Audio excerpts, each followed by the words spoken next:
Hello Pickle. If you're seeing this version of the intro, you might remember me from such bold statements as, oh, I just had the flu and I've literally just got over it. Let's record a reading. I did record one reading. You might have noticed I was a little bit manic in that reading because it was right before the fever kicked in. So yes, I did not get better, in fact. I do apologise for a few days absence. If you're seeing this version, it's just my apology to say I won't be doing that again. Sorry for the hair being just out of the shower and not even styled really or anything. I don't know what's going on there. Sorry for the fact that I'm not wearing nails, that my makeup's probably skew with, but we're going to do it. In weird lighting, in the middle of the night, we're going to get some readings out, okay? So just bear with me. And if you're not subscribed, please do. Let's have an intro with some intel, shall we? Hello, hero. It's Lucy Lannon. It's good to see you. You've seen the title, so at this stage you know more about today's reading than I do, since I speak to you from the recent alternate past. This is a general, timeless one, ideally designed for quite a large audience, so we won't get as specific as we would in a private booking, link down below. If most of what I'm saying feels like an answer to a question you've been living, take those tidbits with you and let a fellow traveller excavate the rest. If it's not your reading, there are playlists on my channel hub to randomise finding something else. Whilst it's true that a broken clock is right twice a day, I'm not sure that same clock is right 10 times within the hour. So trust yourself, above all, to know what's useful for you and what makes you feel more empowered for hearing it, no matter what your beliefs. While we're on beliefs, on this channel gendered terms are just a specificity of language to describe energetic tendencies and signatures, solar or lunar inclination in accordance with a hermetic law of polarity, and not any kind of socialisation to buy into wholesale or conflate with the identity or orientation of anyone described. Romantic and spiritual labels used are plucked from lengthy precedent predating any unfortunate trending controversies or engineered cyclical backlash. My dude, around these parts, we don't relinquish the complexity of our full histories. We trust ourselves cognitively to adapt what we consume and see what's healthy and long-term accurate. I'm legally obliged to say this is entertainment in quote marks and that I'm an occultist not qualified in unrelated disciplines to advise on physical and mental health, finances, legalities. You get the picture, you're in charge of you. All my readings are protected and warded by frankly magnificent beneficial forces, though I don't share my custom prep rituals on camera any more than I give out my address. I hope the reasoning behind that is obvious, but you can trust there are zero parasitic or adversarial influences permitted within 100 unseen paces of any signal we patch from the noise here today. So sit back, relax into the shape of your most luminous possible future self, cozy up to imaginal allies, and take in whatever it is you need to hear. If you do like it, this small channel with a big mission very much appreciates subscriptions, thoughtful comments, or donations in order to spread the word and keep the lights on. Now, let's tune that dial.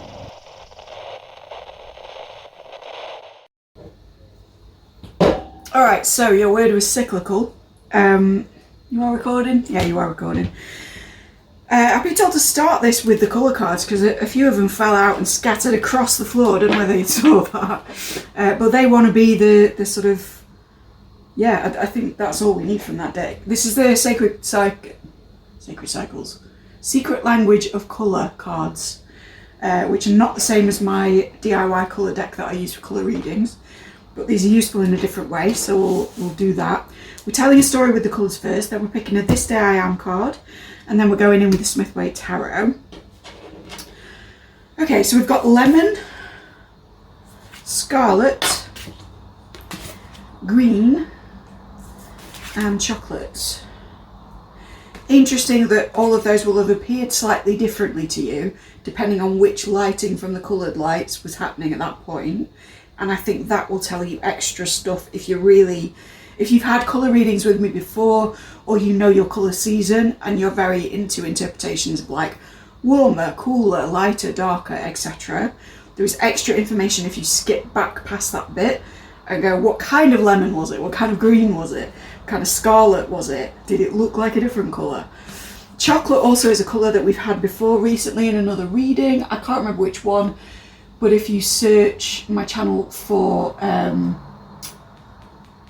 Secret Language of Colour, that is a tag that I use whenever I use this deck, so it's the last one that did that. I think we got chocolate and lilac at that point.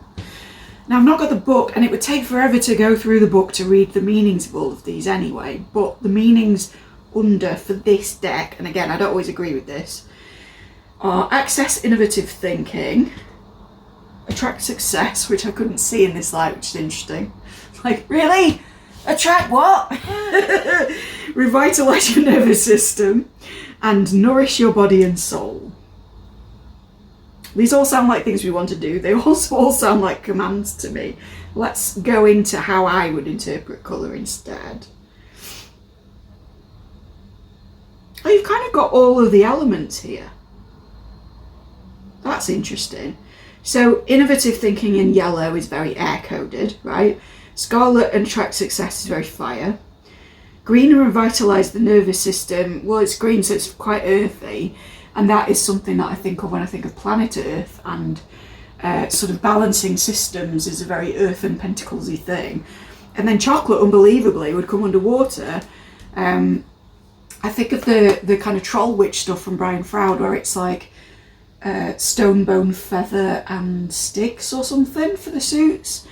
But with the nourish your body and soul, that's the clue, because food and drink tends to be a very water-based thing.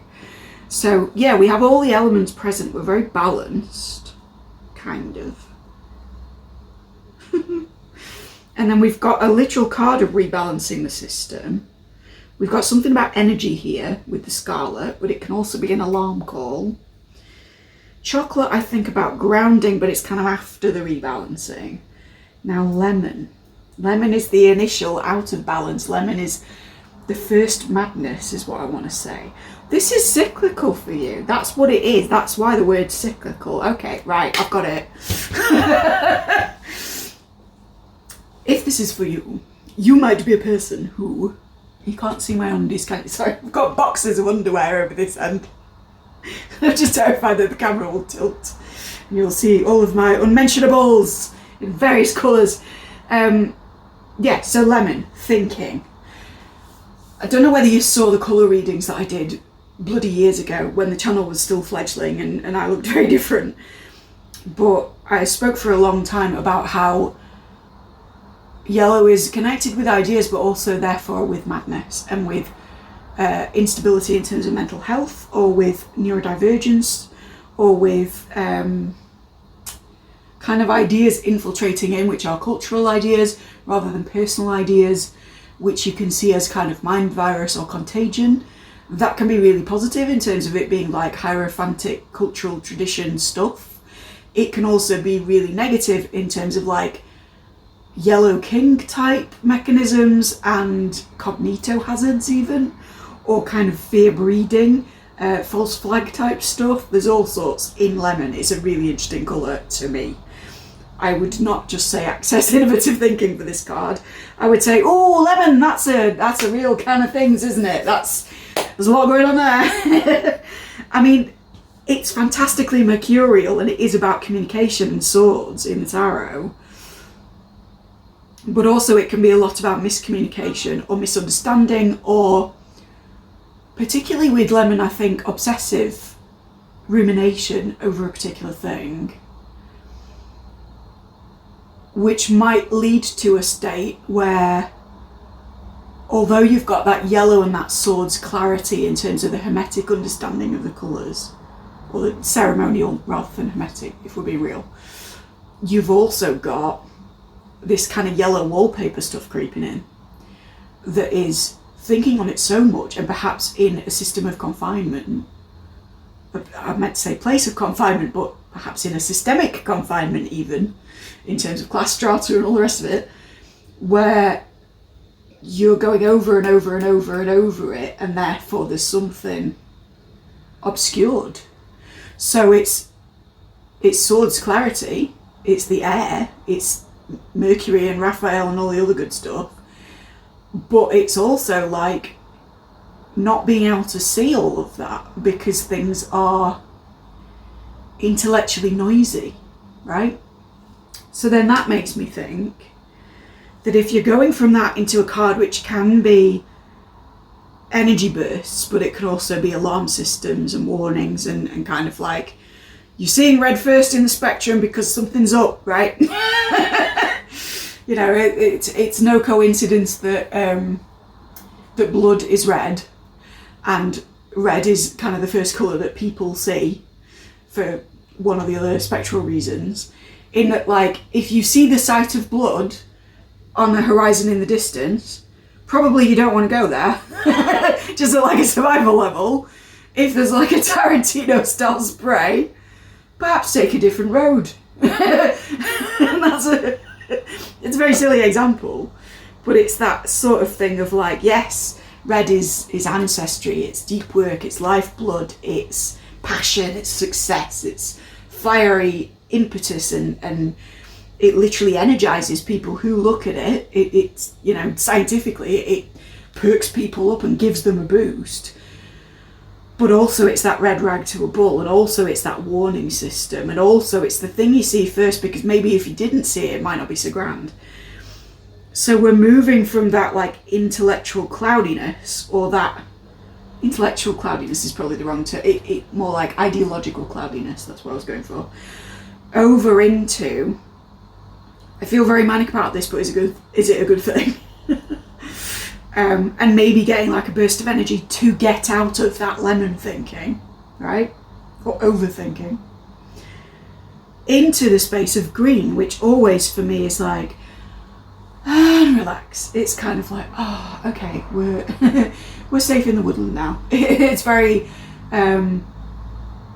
green it's a perfect mix of different things. Everything's flowing one into the other. It's a good balance of the air and the water influences, embodied by an earthen colour, right? It's literally, when you look at the planet, the bits of it that aren't oceanic are kind of green, if they're habitable for us, and if there's food there for us and stuff like that. And we're, you know, in terms of space exploration in science fiction, you're looking for green in that sense. So green is like, everything is cool here. All systems are in perfect harmony. We have enough food. We know that we're sort of sheltered by whatever canopy. You know, there is an ecosystem of balance. And that can also be about the inner body. And with this saying, revitalize your nervous system, it's like, yes, we are in a place of rebalancing the self. And you can use green light to do that very easily. If you kind of sluice through your body, almost like showering yourself with light, and you use like a specific mid-green that is neither too yellow nor too blue, what you're doing there is like rebalancing all of the tiny intricate systems of the body, be they nervous system, be they circulatory stuff, hormonal stuff. You can kind of wash yourself through with that, and psychologically you get to a more restful place, but also physiologically there is an immediate calm response. So it's almost like overthinking, maybe obsessiveness, maybe, I don't want to say madness, but like maybe other people's ideas filtrating in and becoming something that clouds the judgment or obscures the truth. Followed by, okay, I need a burst of energy to get me out of this. I need to recognize the immediacy of it and kind of have the universe put a rocket up my arse. Followed by, and from there, the way that I calm down is this, and I sort of rest and I soothe and I rebalance the system that went into alert mode, rig-a-ding-ding with this, right? Until it's nice and calm and peaceful and tranquil. And then from that space, in the green environment, we can look at what that vegetation offers in terms of nourishment. We can literally eat, we can consume new media, we can take in information that in this and the beginning of this state we wouldn't have been able to process in the same way. And we can be nourished, body and soul, right? We can actually process what was already abundant for us, but was obscured from us by our own systems. And with it being cyclical, that implies that this is like relating to the cycles of the body, or relating to the cycles of the mind, or relating to cyclical external events which have an influence on internal processes. So perhaps somebody moves through this pattern of these things more often than one would like to.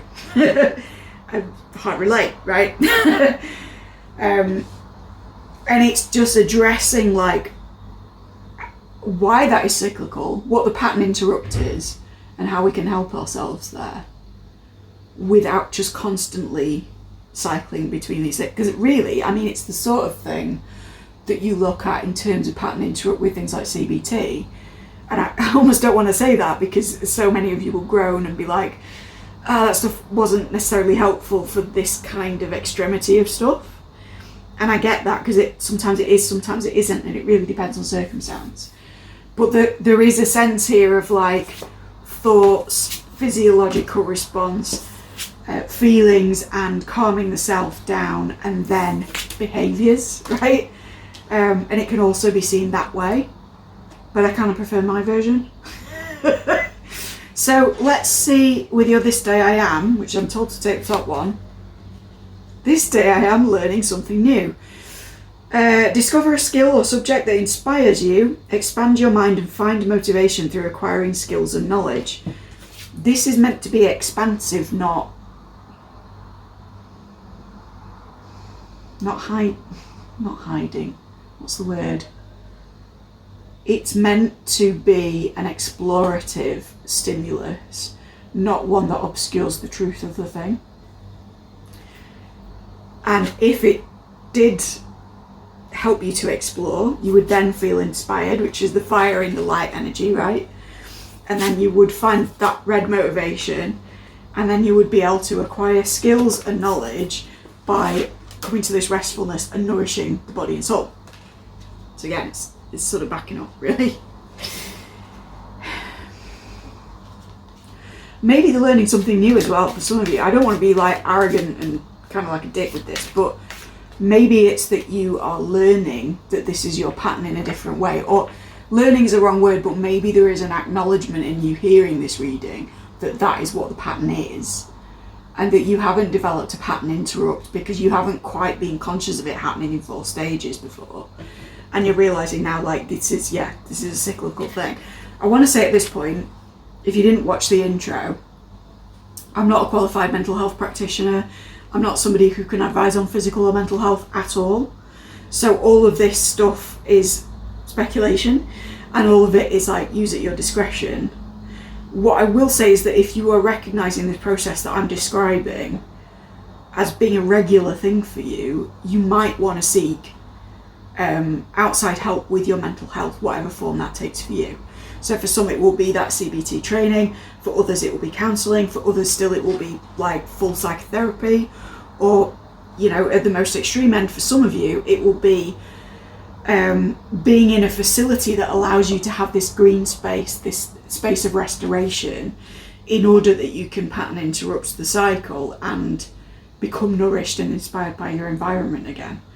And that's, you know, whatever it is that you need, and at whatever level, we kind of welcome all people on this channel. And without going too far into my history, none of it is unfamiliar to me, right? And I've largely through spiritual practice been able to balance myself out, but I understand that that is a very privileged position.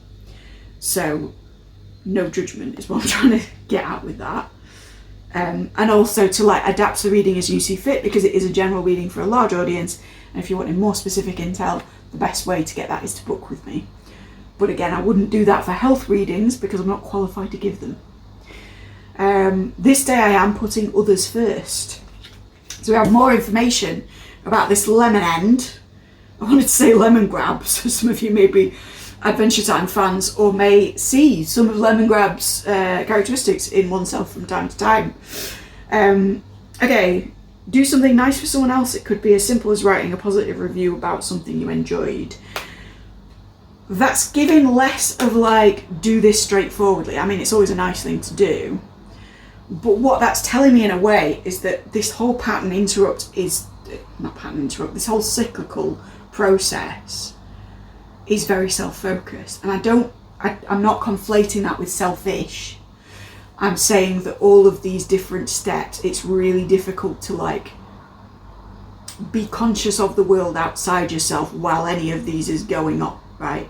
And that might be a cycle, and it might be that in the rest of your life, when this cyclical stuff isn't kicking in again, you are quite able to focus on other people and to think of their needs and stuff. But then when this kicks in, it's almost like you can no longer do that. And for some of you, that will be prohibitive to the point where it's affecting your career or your really close relationships. Again, I relate to that. There was a time in my life where that was the case for me, because I had some unhealed trauma work to do, right? And it prevented me from having access to some of the relationships that I just wouldn't have been able to give properly to at that time. Or, yeah, that's the best way of saying it, I think. If that's the case for you, this is just your confirmation that we're on the right track there. And it's not, again, it's not to say that being self-focused at the moment that you need that is to be conflated with selfish.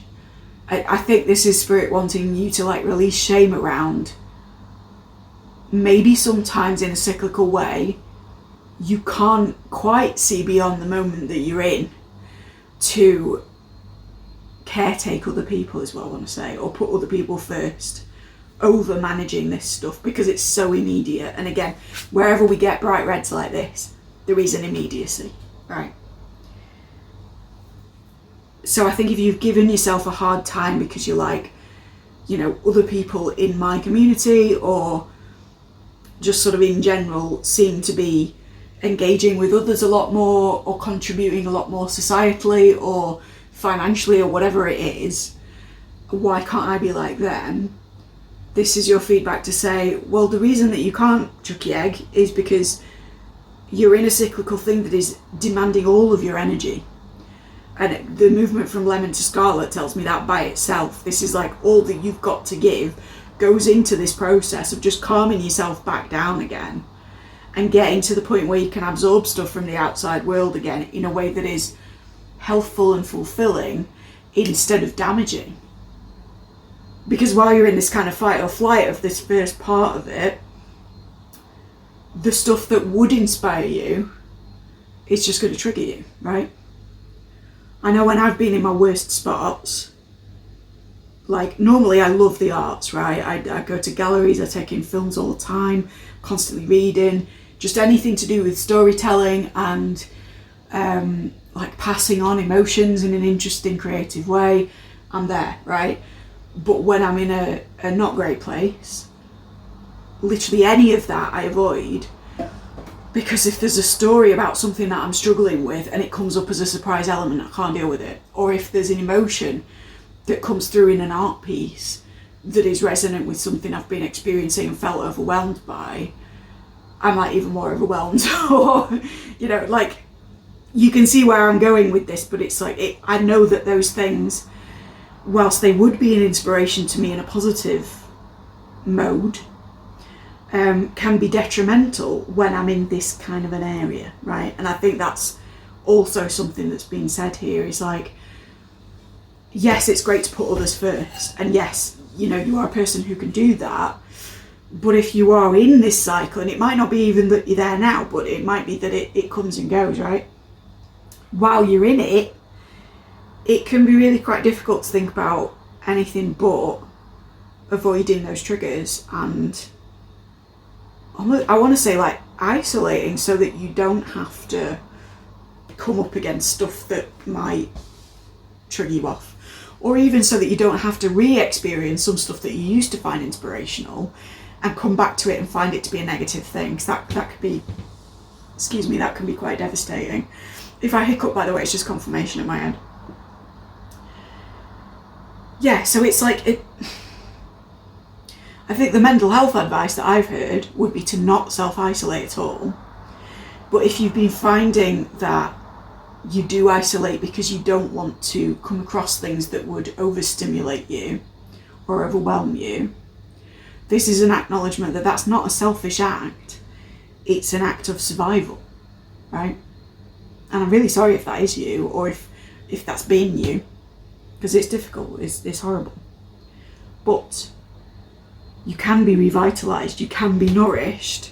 It's a case of getting past the emergency mode into maybe like almost like a manic space so as to push through and out of this kind of overwhelmed state that we begin with, and into, I am conscious that the best thing for my body is relaxation. I'm conscious that the best environment to be in this one, that is this one.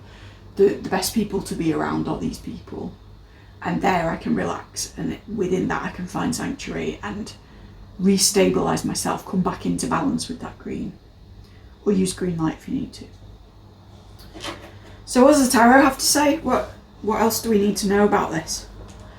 Let's get through it. Don't know why I'm reshuffling. You might feel that you're kind of reshuffled each time this happens. Like, you know that it's cyclical. In the sense, like, you probably have a sense that it's coming around again, or that it will kind of be with you throughout either your life or throughout a certain process, which is circumstantially tricky, right? But even as you kind of know that it's looping back around, or that you might experience it again, there's like not control over it, and you feel still reshuffled by it each time, like reconstituted, recalibrated. Whoa. Okay, so that was the Emperor, but then he wanted to fall flat on his face. So for some of you, this is affecting how you relate to an identity of leadership, or of being professionally proficient or acceptable, or being in charge of your own affairs. It could also be an executive function thing for some of you. That like you feel like you're falling flat on your face when you try to be the Emperor, but then it's like, well, what else do you be? And something that pings off for me there is that the Emperor and Scarlet are very much synonymous. They're both big Aries energy. So it's actually like, to get out of this overwhelmed lemon feeling, maybe what we need to embody is some of the Emperor. But there's almost like a shame around, well, if I try that, I just fuck it up if I'm in this place. Or, yeah, there's like an incapacitating feeling to all this. I'm only taking one of these, which is...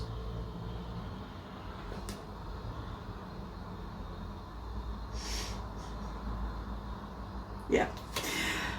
That just gave me a message through a series of images about things that come as a pair as well, and about pairs being split off or broken. The last video on, not the last video on the channel, the one before, not vocation, but the word before that, might be relevant to you, in terms of like, if you feel that you're either in or want to be in a couple with a specific person that you find to be of great comfort in all of this. You're like a double act together almost, or you feel you want to be. That might be a really good reading for you. But there's something about like coming as a pair and then splitting off and it actually not being that thing. But the people that were in my head to demonstrate that idea from Spirit are actually people that have split off in a healthful way, so that one of them could come into further independence. And they're closer now than ever because of that. So that's something as well. Some of you needed to hear whatever that is. Okay, so after this Emperor, what have we got? Are we going for it? Yeah, so we're going back to that idea of splitting up. There's a success. Yeah, so, right, so this pair of people that I was seeing in my head from Spirit that are like the ultimate double act in my life at the minute, they had to have a literal separation. They were living together and they had to not, for one reason or another, so that one of them could come into independence, and that person had the very difficult job of explaining to the other, like, for this reason and that reason, I cannot live with you anymore, even though we come as a pair, even though we are joined at the hip, even though we are different facets of the same identity. I need to go off on my own way in this sense. And it was a very, like, disappointing process for both of them, I think, to, like, acknowledge that.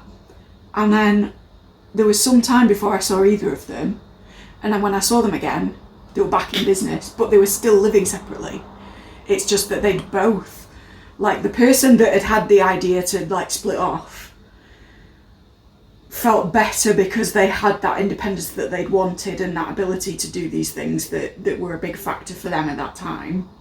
But then also the person that had been left, or kind of had that person separate off to do their own thing for a bit, had found that that was really good for them as well, and they'd found more of a direction because they'd kind of been forced to think in a slightly different way about where they were going.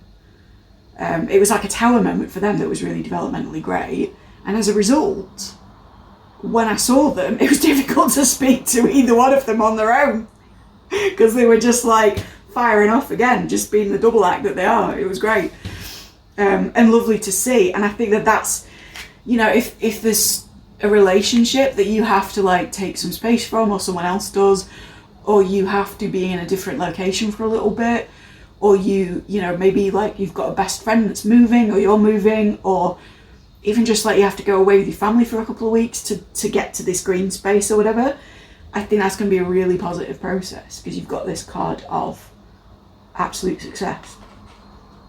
So, moving to the other side of this Emperor, we've got a Tower in reverse and a Two of Wands. That's interesting. There is some resistance to the full acknowledgement of this being a cyclical thing. And I think that involves, I'm not coming for you here, but I think it involves the idea of forward planning. I think if you admit the extent to which this is a recurring cycle for you, or for whoever this is for, you have an association that there are certain things then that you can't do. Maybe you have the stigma of a particular label, like you have to call it depression, or you have to call it, I don't know, you have to label it overwhelm or burnout, or you have to look at it as being connected with a certain stimulus or circumstance and say, yes, this is cyclical and it's always to do with my job, and maybe it's time to leave my job, or it's always to do with this person that I'm in a double act with, and maybe it's time to separate and go our own ways just for a little while and see how we do. There is such a like not wanting to deal with the implication of that it's actually preventing you from forward planning. But then there is simultaneously this idea that because of this cyclical thing, that I feel like you have a lot of shame around, or a lot of like dodgy self-concept around, that you can never make plans. So it's like you're simultaneously sabotaging your ability to plan by not really addressing what the root of the problem has been in terms of this cycle. But at the same time, you're kind of saying that if this cycle is true, you can't make plans ever. And that's it then. That's like your Tower moment, and you're like, well, I guess I'm done. I guess I can't do anything. So I'm not laughing at you, I'm laughing with you, because there's like there's like shame transforming into belligerence here, and I think that's why the Emperor fell on his face. Because it's almost like you feel so sort of embarrassed that this is as much of a recurring big thing as it feels, that like in not addressing it and in pushing it away, you're almost like, I would rather just say that I can't do anything than actually admit that I found it difficult to do stuff in the past because of this thing. But what I'm here to tell you is that the thing is solvable, it's fixable, it's something that you can work through, it's something with distinct stages. There's a reason I said discreet, and I think it might be to do with like having to have discretion about who you disclose this to. That might also be a thing where you feel it would change your reputation, but then for some of you it's also that like maybe there are people around you who trigger this stuff off, and it's better to not share with them that you've come to the realization that it is recurring. And I don't mean recurring as in it's coming, you're having another one. I mean recurring as in like, if in anything I've said you've gone like, yeah, that does happen every few weeks or a few months or a few years or even a few hours, like that's a big thing to come to terms with, particularly just from a random tarot reading on the internet. And coming clean about that to anybody that you care about, particularly anybody who's not always positive for you, is a really huge step. And maybe the advice is to like keep it discreet for a bit. Keep it not to yourself, because you need to be able to approach people who can give you the correct help for this, spiritually, metaphysically, or psychologically, right? But I get the feeling you don't want to shout about it, put it that way.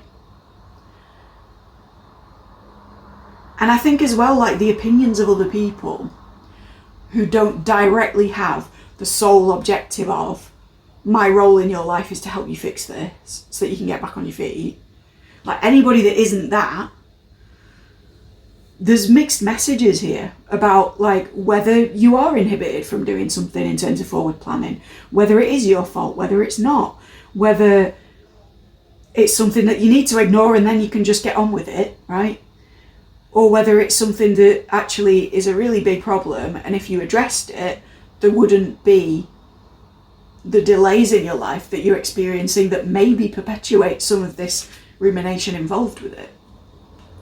My feeling is that if you felt strong enough to get a greater degree of help with the fact that this happens every so often, it wouldn't happen as often, and therefore you wouldn't feel as much shame about the stuff in your life that you've maybe missed out on because of it happening in the past, the present. It's like looking it in the face is the first step to cooperating with it and to seeing it as a cycle towards a certain kind of healthfulness and a certain sort of self-care and a certain process of calming oneself down, restabilizing the nervous system, being nourished by your life, feeling in abundance with your life, feeling inspired by stuff externally, feeling fired up to get going again, right? Those things taken separately from what this cycle is are really useful skills to have that, like, trust me, a lot of adults don't have. Or at least not off their own backs, not without somebody kind of stepping in to parent them as grown adults or to fill in some kind of void in their life. And you've gained these skills, but the problem is that in gaining the sort of ability to self-soothe in that way, to get to that point, you've kind of spiritually undergone the process to get there, which is this like unsure and constantly on alert stuff. This like whoop whoop, danger, danger, entire physiological shutdown, everything is dangerous. And that's no state to stay in, nor is it a state to keep coming back to or have coming back to you again and again, just so you learn this stuff. So there's kind of, your pattern interrupt, I think, is to reach out to somebody else in order that you can get a greater grasp of where your skills lie with this end without having to go through those first two stages on a sort of, I want to say like a karmic level almost, where that's how you learn that karmic lesson, if you like. Because you're now at the stage, if you're seeing this, that you can take the ways that you calm yourself down and integrate them without having to have the same degree of crisis to remind you to do them. Does that make sense? And that's like a first point of your healing, is to know that, and to know that this section of your life, and for some of you your whole life, has been about acquiring those things of like how to soothe yourself, how to sluice through your energetic body, how to calm yourself down, how to protect yourself, how to nourish yourself, how to be enriched by the world around you when you've been in a state of overwhelm or emergency. And you can have those skills without being in overwhelm, without being in emergency. You can, I don't want to say you can choose to just do the last bit, because it's not that simple. And I think there's a lot of very ableist stuff going on in kind of law of attraction, law of assumption communities around, oh, well, now you can just let go of the part of you that's ill. And like, as someone who is born disabled and will die before my friends, and that's not an affirmation, that's like a medical certainty, I can tell you now that like, you're not attracting this, you're not causing it, right? It's not that simple. Some of us are just built different, right? So it's not that you're choosing to drop this thing, because one can't like choose to drop illness, but there is some truth to the idea that once you acknowledge those latter stages in the process, it is easier to heal the first stages. Does that make sense? Is that like, I hope that difference is clear. In the same way, like, my abnormalities are lifelong. My surgeries to keep me alive as a kid will of course comorbidities which will kill me eventually. Hopefully not anytime soon. So there's not like and I will wish this away with the law of attraction, and such thinking has actually put me in a dog shit headspace and sent me into mental breakdown before, which is typical new age stuff. But what is true about that is, firstly, that entire process has illuminated stuff for me that a lot of people don't get to know if they don't have that same body journey. In a sort of witchcraft sense, right? And then also that it doesn't really matter now what the outcome is, because I have got to that point where the illness part of it bothers other people almost more than it bothers me, right? It's an annoyance in a systemic discrimination sense more than it is a death sentence or a sword of Damocles. And I think in a similar way you can get to a point where you're managing whatever this cyclical thing is, whether it's a mental health thing or whether it's like an external stimulus or circumstance that just keeps happening, and get to the point where it's like, yeah, I know it's coming, I know what to do, I know what to expect, I know what mechanisms to do, and I can shorten this period of like panic and ill health and get to this rest and nourishment and appreciation, is what I want to say. That's the vibe coming off both of these.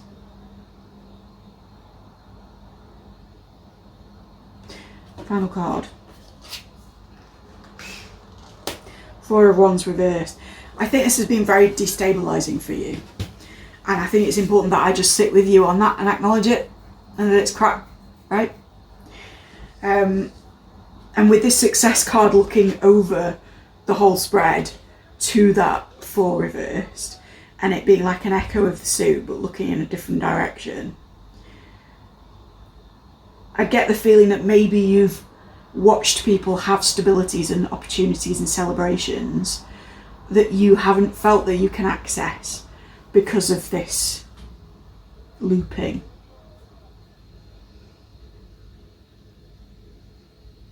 But I also think that if that's the case, those specific opportunities and those specific manifestations of security were not the ones for you. And that's a lesson in itself. And that's something I've come to with multiple disabilities and a stroke at 30 and all sorts of stuff. That actually I wouldn't have enjoyed those things if I'd been able to have them. And I look around at people who did get them and how they're doing now. And there's almost like a feeling of like, yeah, bullet dodged, you know, in a sort of spirit saves my ass, but in the most heinous way imaginable kind of a sense. So I invite you, if you can't sit with the idea that there is a wonderful world out there of opportunity and stability and recovery after you've kind of mastered this process or gotten help for it or healed it in a deeper way than currently, if that seems like a really alien concept, that's fine. But I would invite you instead to think of all the things that you might have done if this hadn't have been the case, and all the bits about those things that actually might have been really shit.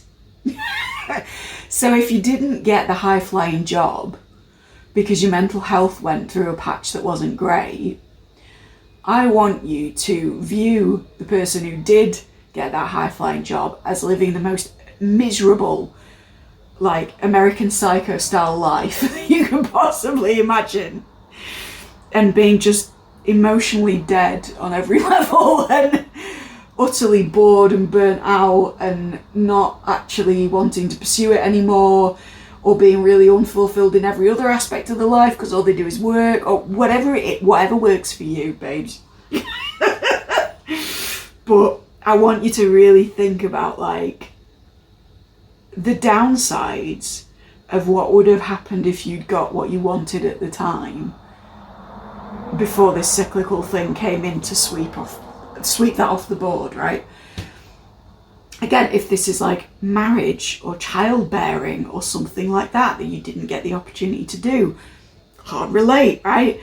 But it's that thing of like, rather than imagining all these kind of Father of the Bride Part 2 things of babes in arms and smiling faces, I want you to think about the reality of your favourite item of clothing in the world being smeared with like baked bean juice, vomit and child shit on a regular basis. And I want you to think of the peace that you might have now just being nullified with a good 10 years of constant noise, where your only reprieve is where those babes sleep, and they sleep for less time than you do. Or if it's a marriage, I want you to think about like all of the things that you can do as a single person that if you were a married person would either be a bit sus or would just be a fucking drag to like pull someone along with you. And along those kinds of lines for each of these like supposedly nullified opportunities. And maybe you come to some that you still do want, and maybe you can't laugh about it, and that's all right, and you can grieve. But I think there is an invitation here to view it as like maybe part of the success of this is getting something better than the thing that you thought about when the universe actually had a bigger plan or a more tailored specification. And sort of reframing the cyclical thing as something which has served you in some fashion and allowed you to put others first, allowed you to put yourself first and learn the skill of how to take care of other people, because you know more deeply how to take care of yourself, because you know acutely what it's like when you don't, right? Or when you can't.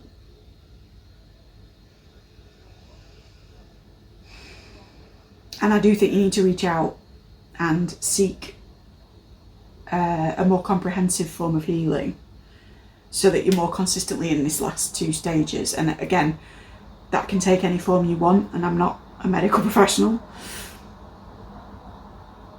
But it is a reframe as well. It's not constantly thinking about the opportunities that you've lost, and it's not constantly framing yourself as this person who will never have a future because of this thing. Or will never have a future because at one point you didn't see a future, so you maybe made some bad decisions. Hard saying, we all do it, right? And a lot of us do it because of things that are completely out of our control at the time.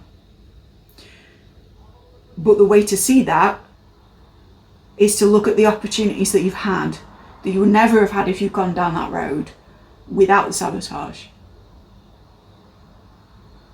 To look at the person that you've been able to become and the things that you've been able to become interested in and the cool people you've been allowed to meet, right?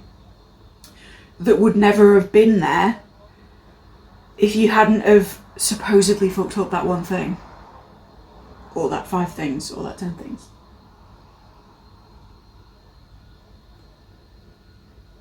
And like I say, bullet dodged, right? Notice as well when you are in these green and chocolate spaces, when you do feel like you are neurologically, physiologically, nervous system wise just balanced and chill. Like, what does that look like? Where is that for you? What characteristics do you have in that moment that you might not have at other times? What do you think about? Where do you go? Because that's a gift.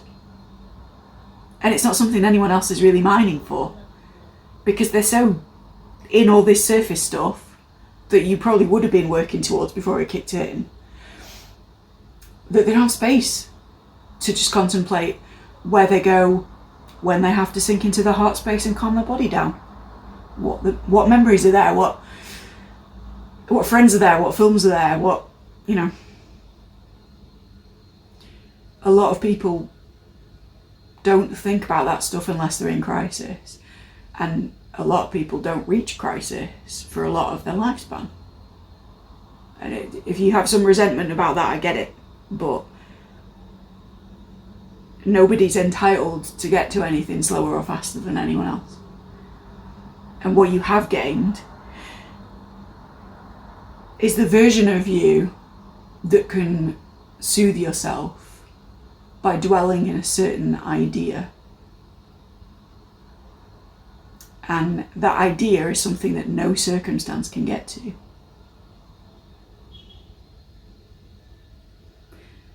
I think that's us done. If you'd like to book with me, the link is in the description, comments, etc. As is a shuffle playlist for the entire channel if you can't book with me for whatever reason at this time and you just want a different reading but you don't know which one. You just hit the shuffle like you would on Spotify and click on the first thing and hit it again, and it will take you to whatever it is that you need, and you pick whatever pile it is that you want out of that, and that's the reading for you, right? I think you could break this cycle, but I think it's more important that than seeking to break it, that you understand why it was that you had it in the first place, in terms of like, not just like circumstance, but in terms of purpose and in terms of what it brought to you in a good sense.